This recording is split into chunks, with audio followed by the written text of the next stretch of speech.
The snow was slowly falling on the streets of Manhattan, turning pre-Christmas New York into a fairy tale setting. Audrey and I walked down Fifth Avenue, and I couldn't help but admire the way the snowflakes tangled in her blonde hair. 13 years of marriage, and she still made my heart beat faster. "Marshall, look!" Audrey pulled me by the sleeve of my coat toward the Tiffany's display case. "Remember when you proposed to me? Right here in front of this very display case." I smiled, looking at her reflection in the glass. Audrey looked even better in her 35 than the day we'd first met. Her Upper East Side beauty salon was thriving, thanks in large part to her natural charm and business acumen. And I was more than successful as CFO at her father's company. "Of course I remember. Your father almost fired me the next day, thinking I was only dating you for my career." I pulled her closer, inhaling the familiar scent of her perfume. "Dad still brings it up sometimes." She tensed slightly, but I chalked it up to the cold. "Speaking of Dad, you're coming to the pre-Christmas dinner next Friday, right?" "Miss the annual meeting of the Caldwell clan. Your mother will never forgive me," I laughed, but Audrey didn't support the joke. We continued walking, passing glittering storefronts and holiday decorations. Christmas carols were playing somewhere, and the air was filled with the scent of roasted chestnuts and cinnamon. "Marshall," Audrey stopped at the entrance to Central Park. "Are you happy?" The question caught me off guard. "Of course I'm happy. What makes you ask?" "It's just, sometimes I think we get too bogged down in routine. You're at the office all day. I'm at the salon." "Hey," I took her by the shoulders, turning her toward me. "We built this life together, and I'm proud of every moment of it." Audrey looked into my eyes, and for a second I thought something akin to guilt flashed in them. But the moment passed, and she smiled and snuggled up to me. "Let's go to the cafe for some mulled wine," she suggested, changing the subject.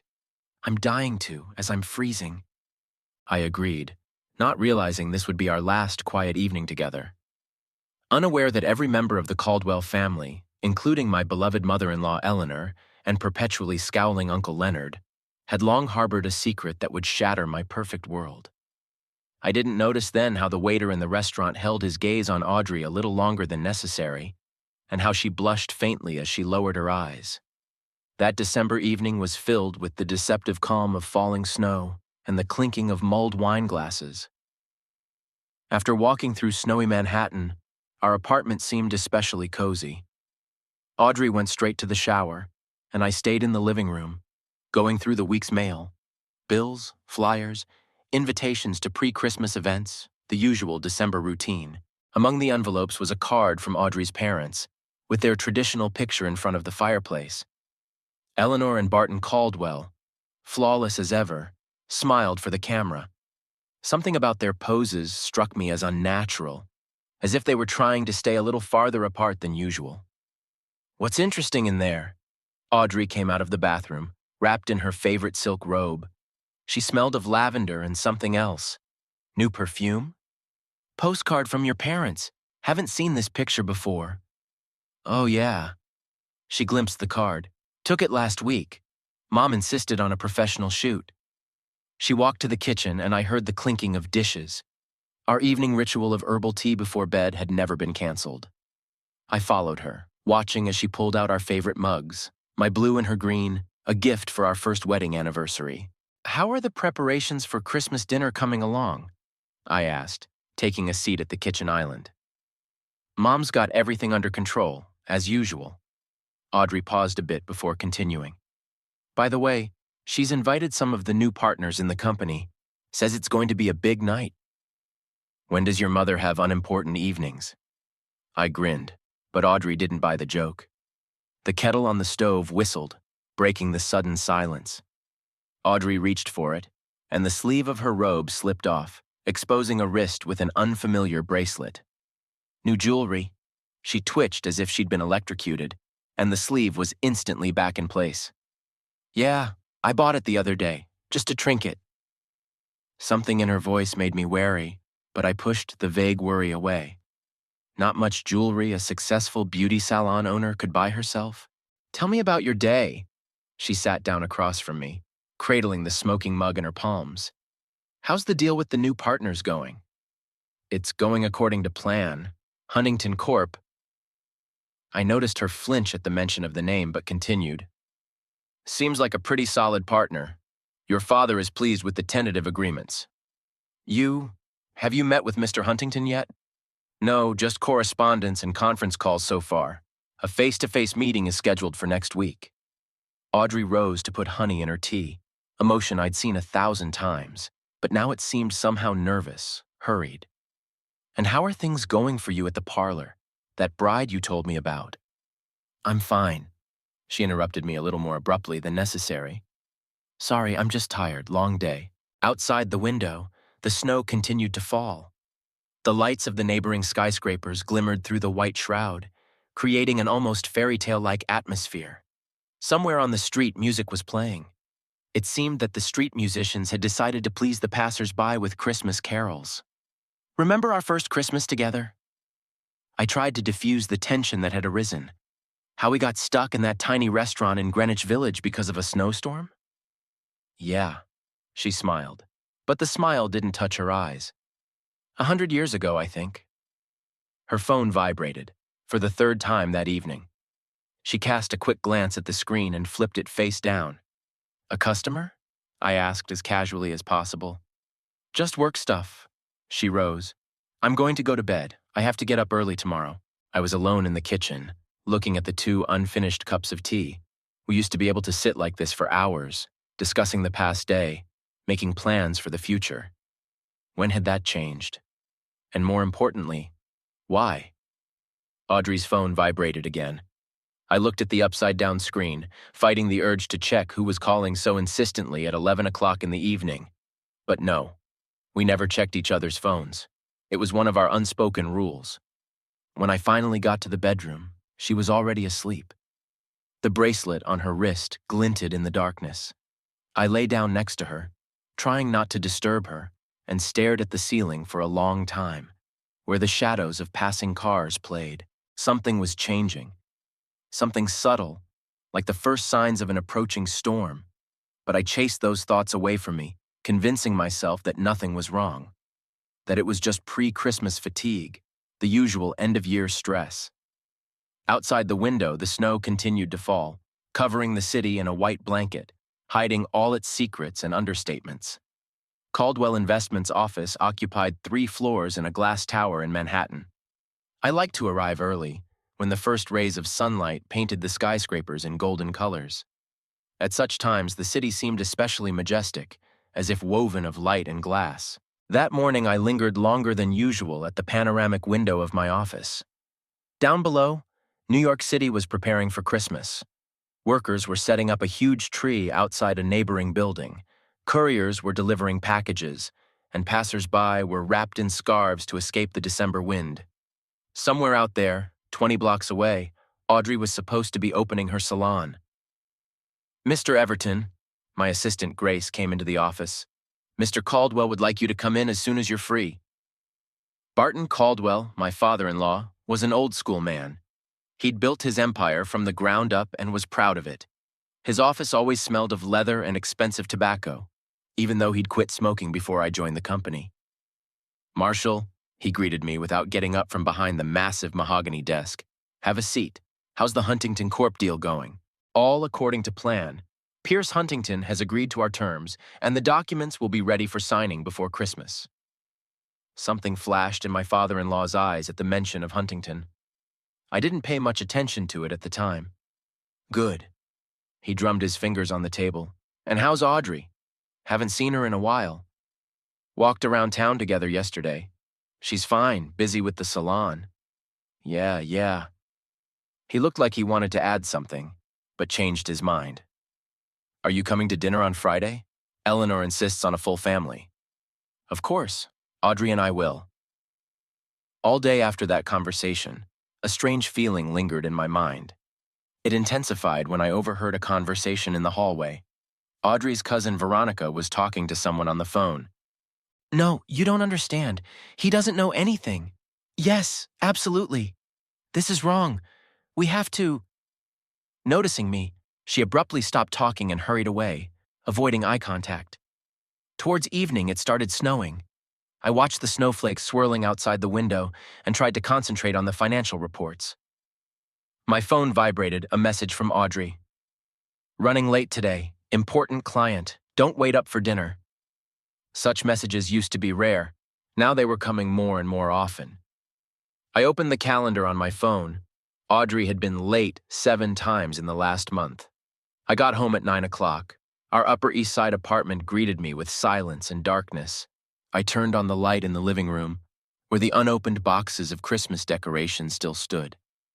Usually we decorated the tree together, but this year we couldn't find the time. I poured myself a whiskey and sat down in a chair by the window. It overlooked the snow-covered Central Park. 13 years ago, Audrey and I had spent hours strolling its alleys, making plans for the future. Now, for some reason, those memories were causing a deafening unease. The phone vibrated again.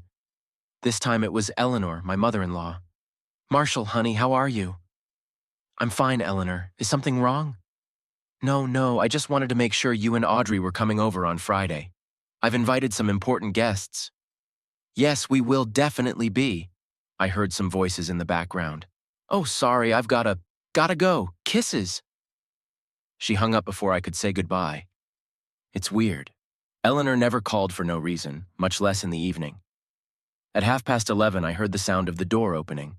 Audrey came in, shaking the snow out of her hair. She smelled frosty. "Sorry I'm so late," she pecked my cheek. Mrs. Anderson couldn't decide on a color for the wedding hair. At 11 o'clock at night? You know those brides. She waved her hand uncertainly and disappeared into the bathroom.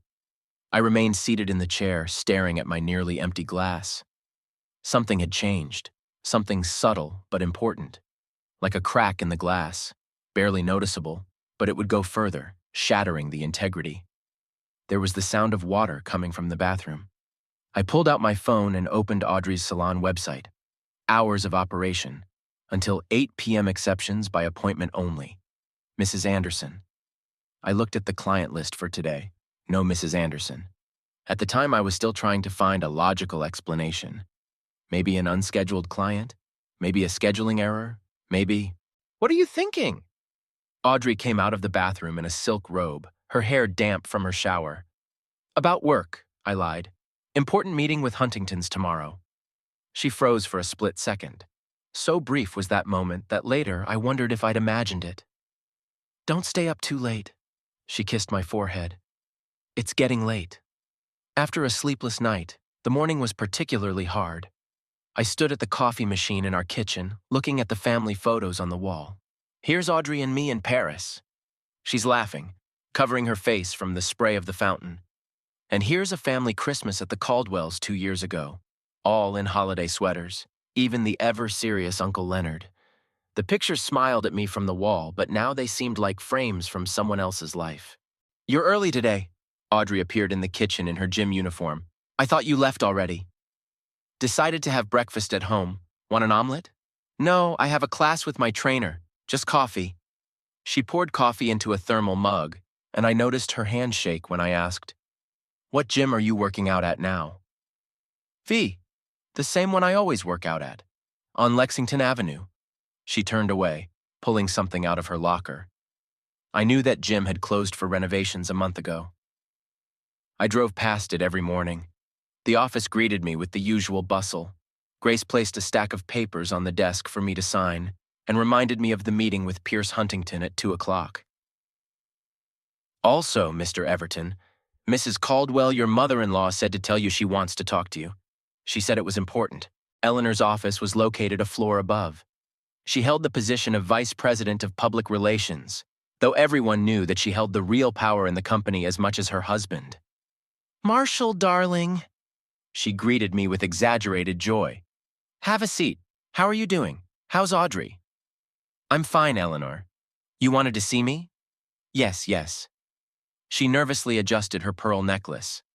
"I'm here about Friday night dinner. You do remember it's not just a family night, right? We'll have important guests, company partners." "Of course I remember. Audrey and I will definitely be there." "That's what I wanted to..." She hesitated. "Maybe you should come alone? Audrey said she had some plans." I looked at my mother-in-law carefully. That's odd. We were discussing dinner last night. She didn't mention any plans. Oh, I must be confusing things. Eleanor stood up quickly. Sorry, I have a meeting in 5 minutes. Walking out of her office, I ran into Uncle Leonard. Usually not much of a talker, today he decided to talk to me for some reason. Marshall, I've been meaning to ask you for a while. How would you feel about taking over our new office in Chicago? Chicago? First I've heard of it. Just preliminary thoughts. He shrugged. Think about it. Sometimes a change of location helps. The day stretched on interminably. At 2 o'clock, I went down to the conference room to meet Huntington. Piers Huntington turned out to be a tall man in his early 40s, with a flawless smile and an expensive cashmere coat. Marshall Everton. He shook my hand a little tighter than necessary. Heard a lot about you. Something in his tone made me wary. He sounded like he knew more about me than a business associate should. During the presentation, I caught myself studying his face. There was some elusive hint of something familiar about it. Mr. Everton, do you agree to the terms? I snapped out of my thoughts. Yes, of course. Grace will prepare the paperwork for signing. After the meeting, I went up to my office and opened LinkedIn. Piers Huntington's profile was modeled with general contacts, and Audrey was among them. Established contact 3 months ago. The phone vibrated. A message from his wife. I'll be late again today. Corporate retreat at a client's house. I dialed the salon's number. Audrey's Beauty Salon, how can I help you? Hi, this is Marshall Everton. May I speak with Audrey? Miss Everton left an hour ago. Said she wasn't feeling well. I thanked her and hung up. It was starting to get dark outside the window, and the lights of the skyscrapers gradually cut through the twilight. Somewhere out there, in this huge city, my wife is now. What? Where? With whom? In my coat pocket, I found a crumpled receipt from the coffee shop Audrey and I had visited on Sunday. Her handwriting had written a phone number on the back. I had my finger on the call button when there was a knock on the door. Marshall? It was Veronica, Audrey's cousin. Can I talk to you? She looked alarmed. She sat down on the edge of the chair, nervously rubbing the strap of her purse. There's something I have to tell you. It's about... The phone on the desk rang, interrupting her. Barton Caldwell. I'm sorry, I said to Veronica. I have to take this. Marshall. My father-in-law's voice sounded unusually soft. Come into my office, please. There's a conversation to be had. When I turned back to Veronica, she was no longer in the office. As I walked up to my father-in-law's office, I felt each step getting harder. Something was coming. Something inevitable and terrible. Like in childhood, when you watch a scary movie and you know that something terrible is about to happen, but you can't take your eyes off the screen. Uncle Leonard was sitting in the waiting room, and he twitched strangely at my appearance and hurriedly turned away to the window. My father-in-law's secretary also avoided making eye contact with me. Come in, Mr. Everton, she said almost in a whisper. Mr. Caldwell is expecting you. My father-in-law's study greeted me with an unaccustomed silence. Barton Caldwell stood at the window with his back turned to me, gazing out over the snow-covered city. I noticed a bottle of whiskey on the table, unusual for 3 o'clock in the afternoon. Have a seat, Marshall. He didn't turn around. Can I pour you one? No, thanks. What's going on, Barton? He finally turned, and I could see how his face had aged in the last few days. Or had I just not noticed those deep wrinkles before, that tiredness in his eyes? I need to talk to you about the Huntington deal. He paused. We might want to hold off on signing the papers. Why? It's all ready. The lawyers have checked every line. It's not about the documents. He sank heavily into his chair. It's just, maybe we should find another partner. At that moment, Eleanor entered the office without a knock. She froze on the threshold when she saw me. Barton, darling, you didn't answer the phone. Oh, Marshall, you're here. Something was going on between them. Some silent dialogue with glances that seemed to make the air in the office thicken. We're discussing the Huntington's deal, I said, watching their reactions carefully. Eleanor turned pale. Maybe you should take the day off, dear. You look tired. I'm fine. No, Eleanor's right, my father-in-law interjected. Take the rest of the day off. Get some rest. Unwind. They practically shoved me out of the study. I went down to my room, gathered my things, and walked out onto the snowy street.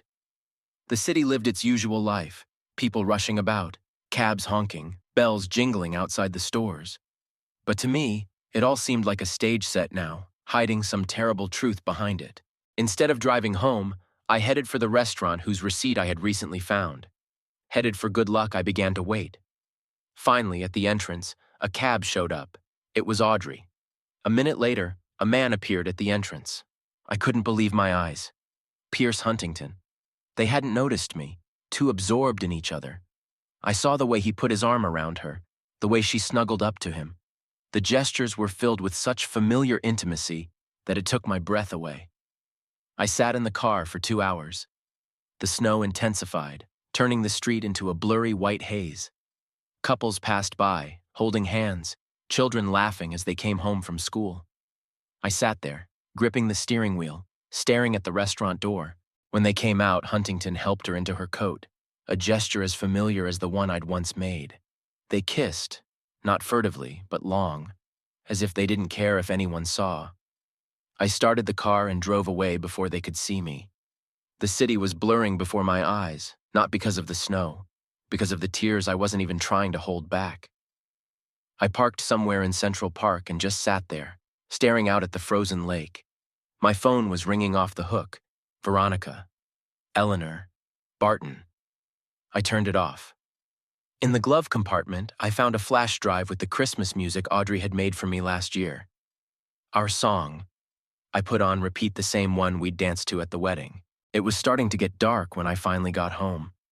The apartment greeted me with the smell of fresh baked goods. Audrey was baking her famous Christmas cookies. It was like nothing had happened. Like those 2 hours at the restaurant, that kiss on the snowy street, hadn't happened. "You're early." She came out of the kitchen in a flour-stained apron, "and I thought I'd make you happy when you got here." I looked at her and didn't recognize her. How could anyone play like that? Lie like that? Baking cookies after? How was the client's corporate party? My voice sounded hoarse. "Oh, it was kind of boring, you know, those girls' get-togethers." "At a restaurant in Greenwich Village?" She froze. The smile slowly slid off her face. "Marshall, don't." I held up my hand, stopping her. "I can explain." "Really? And what are you going to explain? How you made out with Huntington? How everyone around you knew my father-in-law, your mother, even freaking Uncle Leonard, everyone but me?" She slumped back in her chair as if her legs had stopped holding her up. "How much?" "What? How long has this been going on?" 4 months. Her voice was barely audible. The cookies in the oven began to burn. The smell of burning filled the kitchen, but none of us moved from our seats. "And everyone knew?" "Marshall, please. Everyone knew?" "Yes," she cried. They tried to stop me. They said I was making a mistake, but I couldn't." I walked out of the kitchen, leaving her sobbing over burnt cookies. There were still unopened boxes of Christmas decorations in the living room. I spent the night at the Plaza Hotel, the same hotel where Audrey and I had once stayed on our first wedding anniversary. The bitter irony of that choice didn't escape me, but there were simply no other options that came to mind. I ordered a bottle of whiskey for the room, but I never touched it. I just sat by the window until dawn, staring out at the snow-covered Central Park and replaying the events of the last few months in my head. I didn't turn on my phone until morning. 37 missed calls, 23 messages. I scrolled through them without reading. Audrey, Eleanor, Barton, Audrey again. I only answered Grace, my assistant. "I'll be in the office by 9. The suit had wrinkled overnight, but that was the last thing I cared about. In the elevator mirror, I saw my reflection, wrinkled, unshaven, with red eyes. I put on my sunglasses, even though the day was overcast. "Good morning, Mr. Everton." Grace tactfully pretended not to notice my appearance. "Mr. Caldwell asked me to tell you that today's meeting is canceled." "Of course it's canceled," I grinned bitterly. "What else?" "The papers on the Huntington Corp. Deal. Send them to the lawyers. Have them find a way to terminate the tentative agreement." I shut myself in my office, trying to concentrate on my work. The numbers on the computer screen blurred before my eyes. Every ring of the phone made me flinch. At one point, I caught myself staring at the same line in the report for half an hour. There was a knock on the door. Uncle Leonard stood on the threshold. "May I?" I nodded. He walked over to the chair, sinking heavily into it. "Marshall, I owe you an explanation." "You all owe me an explanation." I took off my glasses. "But you know what? I don't care anymore." "We thought. I thought it was just a fling, that she'd come to her senses." 4 months, Leonard. 4 goddamn months you all knew and kept quiet." He pulled a handkerchief from his pocket, blotted his forehead. "I was against that silence. But Eleanor insisted. She was afraid of a scandal. The reputation of the company, you understand." "Company reputation?" I laughed, and that laugh was more like a sob. "And my life? My trust in the people I thought were family?" Veronica entered the office without knocking.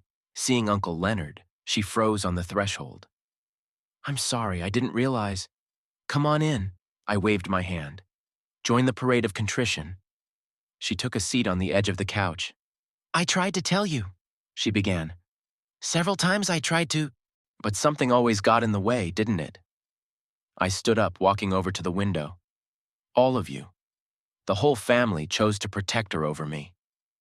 "That's not true." Leonard stood up. "We tried to reason with her. Eleanor cried, begged us to think of you, and yet kept covering for her. Family dinners, pretending everything was fine." The phone rang on the desk. "Barton Caldwell." I dropped the call. "Did you know Huntington is married?" Veronica asked suddenly. "He has 2 children. The youngest is only 3 years old." This I didn't know. A lump came up to my throat. "Wonderful." I sank into the chair. "Just perfect." A heavy silence hung in the office. Outside the window, snow began to fall. Large flakes slowly swirled through the air, settling on the eaves of the neighboring skyscrapers. "What are you going to do?" Leonard finally asked. "Work. Move on with my life. What else is there to do?" "And family dinner on Friday?" I looked at him in disbelief. "Do you seriously think I'll be there?" "All the partners of the firm will be there," he mewed. "And Huntington, too." "With his wife?" I couldn't resist being sarcastic. "Marshall," Veronica stepped toward me. "Maybe you should come. Show them all that you're stronger than this." I remained silent. Outside the door, I could hear the usual sounds of the office. Phone rings, heels clacking on the hardwood floor, printer humming, a normal workday. Only my life was falling apart. "You know," I finally looked up, "the funny thing is, I still love her. After all this, I still do." Veronica sobbed softly. Leonard turned away to the window. "I have to work." I turned on the computer. "Please leave me alone." They left. I opened my mail, dozens of unread emails. Among them was one from Audrey, sent an hour ago. "We need to talk, please." I deleted it without reading it. The day dragged on endlessly. I mechanically signed documents, made phone calls, answered emails. Everything as usual, only inside there was an emptiness. Absolute, ringing emptiness. At 6 o'clock in the evening, Grace came in. "Mr. Everton, maybe you should go home. You've been here for 10 hours. Home. A word that had lost its meaning. The apartment on the Upper East Side was no longer home. It was a place that held my belongings, our shared photos, her scent on my pillow. "Thank you, Grace. You go too." The phone rang again. This time it was Mrs. Huntington's. I stared at the screen for a long moment before hitting decline. I spent the next 2 days in the hotel, only going out for work. Barton had made it clear through Grace that I could take a vacation, but the thought of being alone with my thoughts was more frightening than having to see these people every day.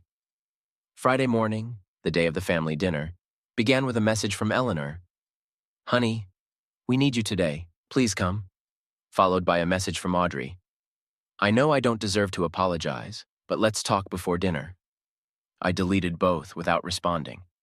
The office was in a pre-holiday bustle. Christmas decorations were everywhere, and a huge Christmas tree had been set up in the lobby. Secretaries were discussing the upcoming corporate party. Someone was hanging garlands in the corridors. The usual December idyll that now made him sick. "Coffee, Mr. Everton?" Grace peeked into the office with a steaming cup. This came for you. A cream-colored card lay on the desk, an invitation to dinner. The gold letters glittered mockingly. Caldwell Family Annual Christmas Dinner. At the bottom, a note from Eleanor. Starts at 7. Are you going tonight? Grace asked cautiously. Yes. I was surprised at my own answer. Order my tuxedo from the dry cleaners, please. The day stretched like rubber. At 2 o'clock, the courier arrived with the suit. At 3, Veronica called, I can pick you up. No need, I'll come by myself. Marshall, Clara Huntington will be there, Pierce's wife. She knows everything too, wants to talk to you. Wonderful, I laughed. That's just fine. Why don't we have group therapy right at dinner? At 6, I went up to the upstairs restroom, the same one where I'd first met Audrey 13 years ago. She'd gotten lost in her father's office then, looking for a way out. I helped her, we got to talking. Who would have thought that here, in this very building, I would be preparing for the most difficult night of my life? The tuxedo fit perfectly. I shaved, styled my hair, even spritzed on her favorite perfume for reasons I don't know. The mirror reflected a successful man in his 40s, looking as confident and prosperous as ever. Only his eyes were empty, dead. The Caldwells' country home was an hour's drive from the city. I'd left early, so I could get my thoughts together. The road meandered between snow-covered hills, the radio playing Christmas songs. I turned it off after the third version of Last Christmas. The driveway was already packed with cars. I parked at the very end, away from everyone. The house glowed with holiday lights. Through the tall windows, I could see the huge hallway where the guests were already gathered. I sat in the car, looking at the familiar silhouettes, Eleanor in her evening gown meeting someone at the door, Uncle Leonard talking earnestly with a partner from Boston. The phone vibrated a message from an unfamiliar number. This is Clara Huntington. I saw you pull up. Can we talk before dinner? I got out of the car. The frosty air burned my lungs. An elegant woman of about 35 stood on the porch, bundled up in a mink coat. Mr. Everton, she held out her hand. I'm sorry about all of this. You have nothing to apologize for, Mrs. Huntington. Clara, please. She pulled out a cigarette. Do you mind? We smoked in silence, staring at the falling snow. From somewhere in the house came laughter, the clinking of glasses. I found out a week ago, she finally said. Just happened to see them in town. Funny, isn't it? They weren't even hiding. How are your kids? I asked, not knowing what else to say. They're fine, they're with the babysitter. I couldn't leave them with him. We fell silent again. There was some strange realization in that silence. We were both on the same side of the barricades, unwanted witnesses to someone else's happiness. Why did you come today? She asked. And you? I want to look them in the eye. All of them. Him and her and those who knew and kept silent. A new automobile stopped by the porch. Audrey and Pierce got out of it, together, not hiding. She was wearing the same blue dress I'd given her last Christmas. Let's go inside. Clara put out her cigarette. The show's starting. The lobby was warm and noisy. Eleanor froze with a glass of champagne in her hand when she saw me. Barton was saying something to a group of partners, but stopped halfway through. Veronica, standing by the fireplace, turned pale. Marshall, Audrey stepped toward me. You came. Of course I came. I smiled the same smile I'd been practicing in front of the mirror all day. How could I miss a traditional family dinner? Piers Huntington froze on the doorstep, meeting his wife's gaze. Clara raised her glass in his direction. Merry Christmas, dear. The Caldwells' dining room had always been impressive in its scope, but today it outdid itself. A huge crystal chandelier cast a soft glow over the room, reflecting in the polished silverware. Spruce branches with gold balls wrapped around the columns, and the logs crackled in the fireplace, creating the illusion of coziness and warmth. I sat between Veronica and some partner from Chicago, 3 seats away from Audrey. She cast anxious glances in my direction, but I pretended to be absorbed in a conversation about stock quotes. Across from me were Clara and Piers Huntington, playing the role of the perfect couple. From the outside, it looked like everything was fine, just another social dinner with business associates and family. Marshall, darling, Eleanor raised her glass. Tell us about the new project with the Asian investors. I smiled, the same rehearsed smile that was already starting to reduce my cheekbones. I'm afraid that's not the most appropriate topic for Christmas dinner. Why not? Pierce's voice came up. We're all business people here. Our gazes met over the table. His eyes read challenge, almost mockery. I sipped my wine, fighting the urge to throw the glass in his face. You're right, Pierce. We're all very businesslike people. Clara chuckled faintly, adjusting her pearl necklace. Waiters were silently changing plates, pouring wine. I caught myself mechanically counting the cutlery. Anything to avoid thinking about the reality of what was happening. Do you remember last Christmas? Veronica suddenly spoke up. When we all sang karaoke? Oh yeah. Eleanor laughed strainedly. Marshall sang their song for Audrey then. Silence fell across the table like a heavy curtain. I felt Veronica under the table squeeze my hand. How are your kids, Pierce? I asked, looking directly at him. I think the youngest is 3? Huntington choked on his wine. Clara blotted her lips with her napkin. Yes, Tommy just turned 3. He's so looking forward to Christmas. Isn't he, darling? Barton Caldwell coughed loudly. Shall we move on to dessert? I watched them all, aloofly, as if from the sidelines. Here was Eleanor nervously fiddling with the pearls around her neck. Here was Uncle Leonard blotting his forehead with a handkerchief for the 3rd time that evening. Audrey, my Audrey, sits with her eyes down, her fingers trembling as she brings her glass to her lips.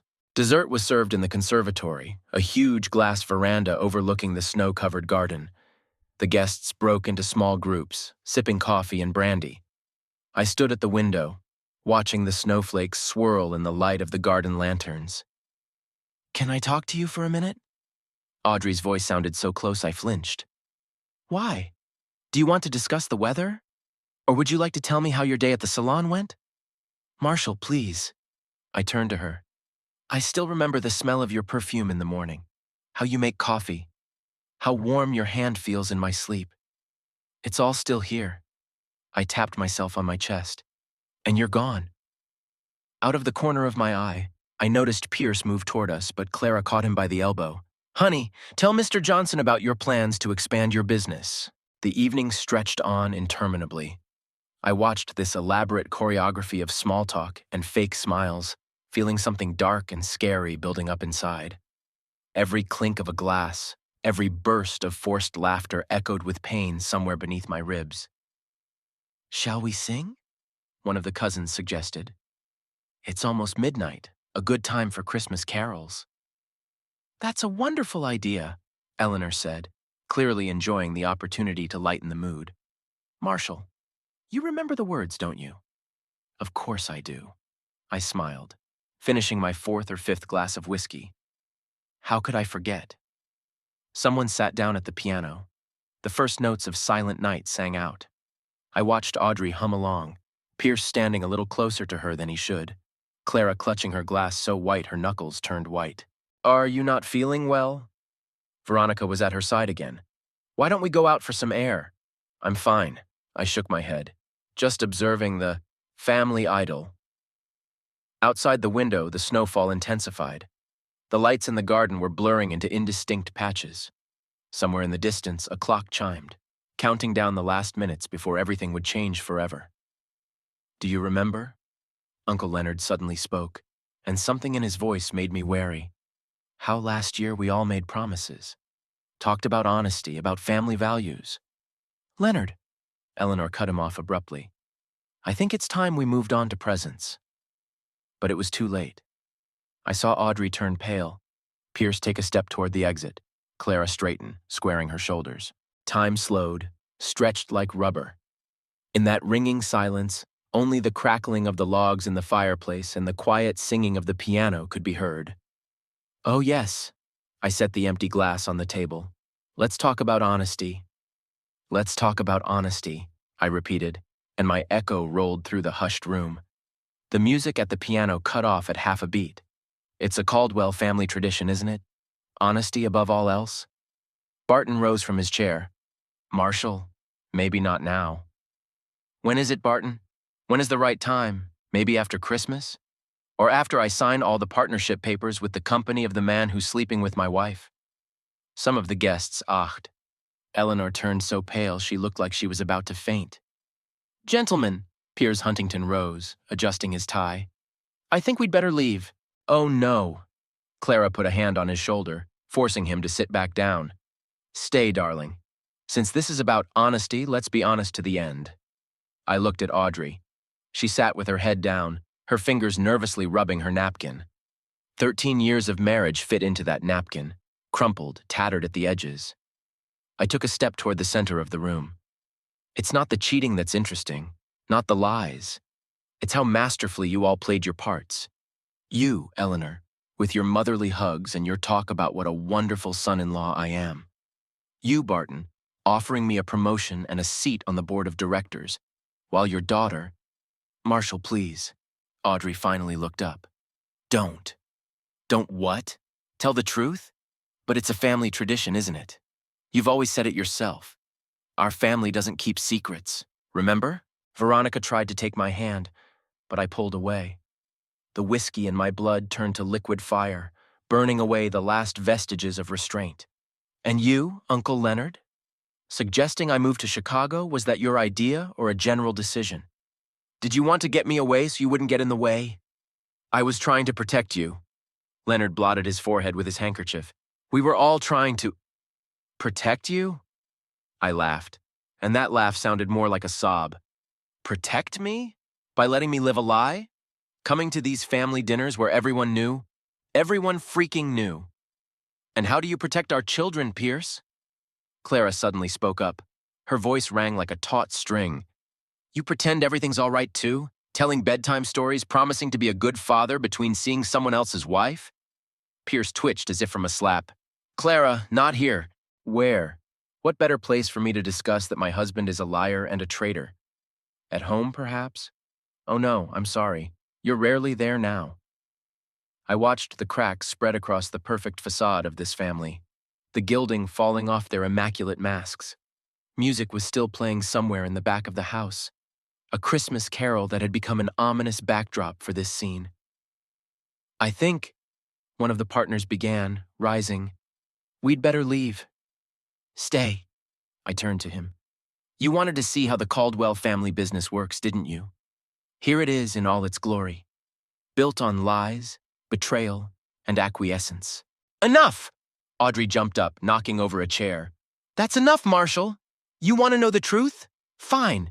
Yes, I fell in love with another man. Yes, it happened while we were married. Yes, I'm sorry to you. But you didn't even notice when I started to drift away. When our marriage became a habit, a pretty picture for family photos. Don't you dare. My voice dropped to a whisper. Don't you dare shift the blame. I'm not shifting. I'm telling the truth, the very truth you've been dying to hear. We're all to blame. Me for betraying you, they for keeping quiet, you for not seeing. The silence that followed her words rang like broken glass. I looked at the woman I'd loved for 13 years and didn't recognize her. Or maybe it was the first time I'd seen the real one. You know? I walked over to the window, looking out at the falling snow. I was going to get you a trip to Paris for Christmas, wasn't I? Remember how we dreamed of going back there? Booked the same hotel? Made reservations at the restaurant where I first told you I loved you. Audrey sobbed. Out of the corner of my eye, I saw Pierce jerk toward her, but stopped under Clara's heavy gaze. Now, I turned to the crowd. Now I just want to know one thing. Who found out first? Who was the first to decide it was best to keep quiet? Eleanor lowered her eyes. Barton clenched the armrests of his chair. Leonard turned his back to the fireplace. I did, Veronica said quietly. I saw them together, 3 months ago at that restaurant in Greenwich Village. And you told— To my mom. I told my mom. She looked at Eleanor. And then things spiraled. The family council, the decision to protect the company's reputation, the talk that it was just a crush, that it would pass. But it didn't, I finished. And now we're all here, celebrating Christmas with a loving family. I finished the rest of my whiskey and set the glass carefully on the table. I'm sorry for all of you. Really sorry. Living with these lies. wearing these masks, pretending everything's fine. It must be bloody exhausting. There was an oppressive silence in the room. The Christmas music had long since died down, and only the crackling of the logs in the fireplace broke the silence. I looked at these people, my family of the past 13 years, and watched everything we'd built crumble. Marshall, Barton rose, his voice sounding unaccustomedly old. Son, let's talk in private. Son? I shook my head. Do you really think you still have the right to call me that? Eleanor cried silently, smearing mascara on her cheeks. Veronica sat with her arms wrapped around herself as if trying to keep warm. Audrey. Audrey just stared at the floor, her shoulders shaking slightly. You know what the funny thing is? I walked over to the fireplace, looking at the dancing flames. All these years I've been proud to be a part of the Caldwell family.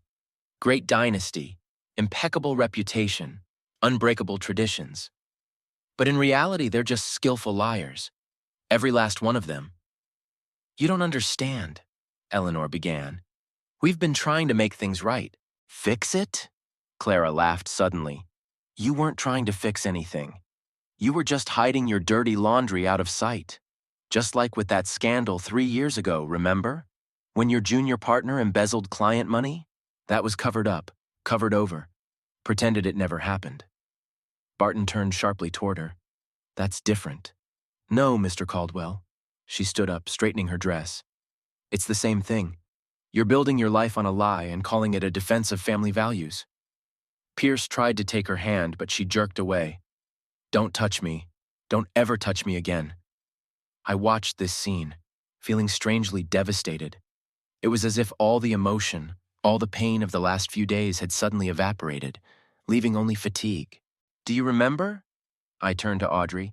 How we met? Right here in this house, at a Christmas dinner just like this one. You spilled wine on my jacket and were so embarrassed you couldn't string 2 words together. She looked up. Tears stood in her eyes. Marshall, no, let me finish. I thought then here she is, the real deal. Not like all those society girls with their fake smiles. You seemed so sincere, so alive. I was sincere. Her voice trembled.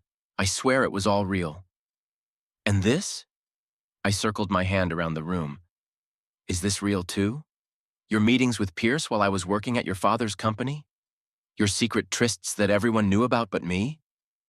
Leonard coughed. We thought it would go away. Of course it would, I nodded. Everyone thought it would.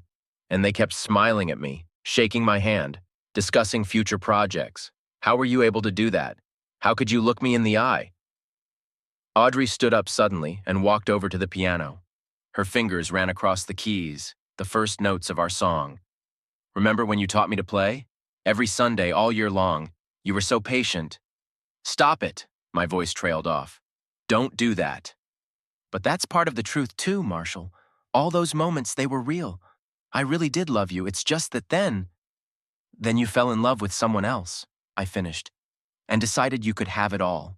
The house, the status, the family business, and a lover on the side. Pierce finally stood up. Look, let's not… And you don't say anything at all. Clara cut him short. You've done enough already. Tell them how you promised me a fresh start. How you swore you'd never see her again. That was 2 weeks ago? Right before I caught you two together. Outside the windows, the snowfall intensified. The garden lights blurred in the white haze, creating a bizarre, unreal backdrop for this scene. I'll file for divorce after the holidays, Clara said quietly, and I'll demand full custody of the children. Don't worry, your reputation won't be affected. I'm not going to make a mess of things. Unlike some people, I think of my children. Audrey flinched as if from a blow. Pierce turned pale. You know what? I headed for the exit. I'm not going to cause a scandal either. I won't demand compensation or retaliate against the company. You can all sleep easy. Your precious reputations won't be damaged. Where are you going? Audrey took a step toward me. Home. I'll pick up my things tomorrow while you're at the salon. I'll leave the keys on the table. Marshall, wait. Eleanor tried to block my path. It's Christmas. You can't just… You can't? I looked at her tiredly. You know what you really can't do? You can't betray those who believe you. You can't build happiness on a lie. You can't call yourself a family and still ruin each other's lives. In the hallway, the huge Christmas tree was still lit. Under it lay neatly wrapped presents, each with a name card, each chosen with ostentatious care. I pulled a small box of tickets to Paris out of my pocket and placed it under the tree. "Merry Christmas," I said without turning around. "I hope you all got what you wanted." The snow outside was deep and untouched. My footprints, the only ones on this snow-white surface, led to the car. Somewhere in the distance, bells were playing, heralding midnight. Christmas had come. December 28th was surprisingly quiet. The snowfall had stopped, leaving the city under a thick blanket of white. I drove through evening Manhattan, looping aimlessly between streets. Temporary hotel accommodations were starting to feel like a cage, and I often made spontaneous trips like this, just to get away from my thoughts. Christmas decorations were still up everywhere, but without the same holiday charm, more like an inertia, an echo of a past holiday. At Rockefeller Center, the last of the tourists were crowding in, taking pictures in front of the famous fir tree. I slowed down at a stoplight, looking at their happy faces, and then I saw her. Clara Huntington stood at the fence, wrapped in her familiar mink coat. She was looking up at the top of a spruce tree, and something about her lonely figure made me park the car. "Didn't expect to meet you here," I said as I approached. She wasn't surprised, as if she knew I'd show up. "And I come here every night. The kids are asleep, the babysitter is with them, and I stand here and look at the lights." We were silent. People passed by, couples holding hands, families with children, lonely passers-by. They all seemed part of another world to which we no longer belonged. "You know," Clara finally said, not taking her eyes off the food, "I've always loved the time after Christmas. When the hustle and bustle is over, the presents are unwrapped, the guests have departed. All that's left is silence and those lights. And emptiness," I added. "Yeah," she nodded. "But you know what?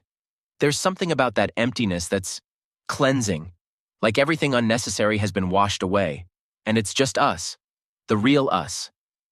The garlands on the fir tree twinkled, creating fanciful patterns. Somewhere music was playing the last Christmas tunes of the year. "How are your kids?" I asked. "Tommy's asking when Daddy's coming home." I said after New Year's. "The older one understands more, but he's quiet. I guess that's better." She took out her cigarettes but changed her mind about lighting one. "How about you? How are you?" "I live in a hotel, working, trying not to think." "Is it working?" "No." She smiled weakly. "Me neither." The snow began to fall again, large, lazily swirling flakes. They settled on her dark hair, on my coat, on the railing of the fence. "Pierce sent papers from his lawyer," she said suddenly. "Offers generous divorce terms. Thinks he can buy it all." "And Audrey," I stammered. "She left a note, says she's leaving, that it's best for everyone." "Best for everyone," Clara repeated the words with a bitter chuckle. "You know, I'm almost grateful to them. At least now I know the truth. I don't have to pretend anymore." The lights of the fir trees reflected in her eyes, making them moist and shiny. Or were they tears? I didn't look closely. "What will you do next?" I asked. "Live, raise my kids. One day maybe learn to trust people again." "And do you believe that's possible?" She turned to me. "Do we have a choice?" We stood there for another long time, looking at the shimmering lights. Two strangers bound by a shared pain, a shared betrayal. The snow continued to fall, the city lived its life, and we just stood there looking at the Christmas tree, whose lights seemed different now, not festive but somehow cleansing, she said.